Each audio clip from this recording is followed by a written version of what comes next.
Good morning, everyone. My name is Steve Johnson. I am the winemaker here at Parallel 44 and Door 44. And this is another opportunity for us to discuss those topics which are of interest to you. And today's topic is regarding wine as it relates to health. I commonly get the question, is it true that wine is good for you? So we'll go over some points. I want to preface everything with the reality, though, is that I'm not a doctor, and that with every kind of study as it pertains to health, there's sort of a general takeaway that applies. And it kind of actually goes back to what my grandpa Noiki used to say. And he said, if you want to live a long life, everything in moderation.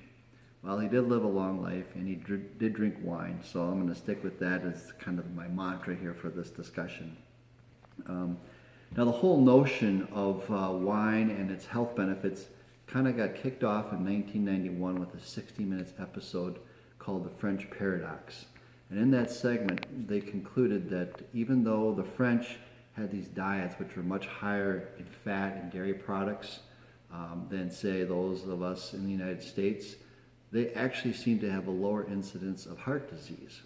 And the conclusion that was drawn was that, well, their consumption of red wine was much higher than that of us here in the U.S., and that sort of negated the poor aspects of the diets that we had. And a year later, red wine sales increased by over 40% in the United States.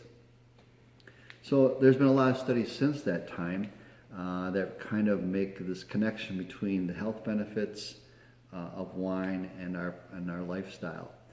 Now, if you really look back through time, you're going to find anecdotal evidence that wine was often used for medicinal purposes. But we also have a lot of recent studies now that are showing correlations between health benefits and wine. And some of the studies have shown that wine, and now I should note that this is moderate consumption of wine, meaning only 1 to 2 glasses per day. But consumption of wine at that level has shown a correlation or an improved balance of LDL and HDL cholesterol.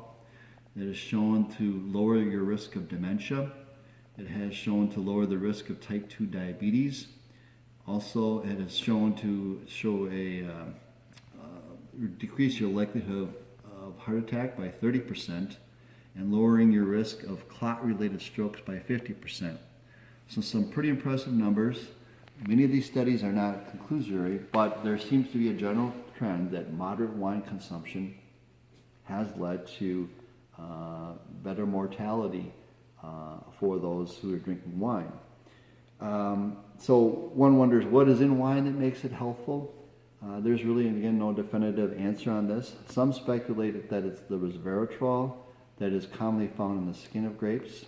Now, you're going to find more resveratrol in red wine than, say, white wine. But there's also theories out there that the alcohol also serves as an antioxidant, which kind of the same thing what resveratrol does, and that actually the alcohol component and its ability to provide an antioxidant impact may be higher than that of resveratrol. My takeaway from that is that you white wine drinkers may be getting just as much health benefit as you red wine drinkers. But here's the harsh reality. Over 6% of all the deaths here in the U.S. are related to alcoholism. And alcoholism reduces your life expectancy by more than 10 years. So again, moderation is the key. It's much better to have 1 or 2 glasses every day than to drink a whole bottle on a Friday night. Too much of a good thing is actually a bad thing. Again, I'm not a doctor. What I am is a winemaker who wants to encourage you to responsibly enjoy wines and encourage you to open up a bottle and enjoy a glass or two with family and friends as you enjoy a meal. That's really what the point of wine should be about. And I'd like to conclude with an interesting study that's going to make you feel that you're pretty smart to be a wine drinker. I'll have to point out, though, that I also drink beer when I cite this study. It was a 2001 study in the country of Denmark, and they found that when they compared the IQ of wine drinkers with that of their counterpart beer drinkers, the IQs of the wine drinkers was much higher. They found the average difference to be 18 points between the wine drinker and the beer drinker. So with that, let me know what you think, and until next time, Cheers.